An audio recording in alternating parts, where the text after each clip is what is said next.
talo pachat japatun kamayani katraka ujala karaki ukamasti abiyala yatia wakita umpisa rantas karaktanja icha alto pata marcaru putarakiña tokenja padres de familia auta y kanakawa distrito 5 toquetja sinti yaktata y katasip karaki ukatjamawa martes orukamau suitapjani alcaldía Janancha ñapa aún caja unest ñapa presupuesto colcanaka chiqapiniti hani cochaqawayki educación toker sarñapa kanukaraka sarantañane akayati wimpe.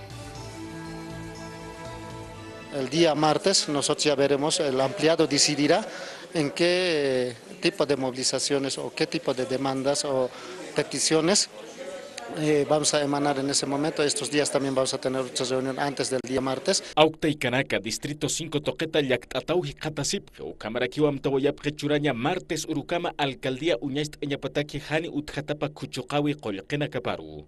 Nuestras bases, como juntas escolares, consejos educativos, determinarán qué tipo de protesta lo hacemos. Martes dan plazo. Hasta el día martes, si no nos atiende ese día, bueno, ese día ya veremos qué es lo que decidimos como Distrito 5 y que también estamos conformados a nivel del Alto también.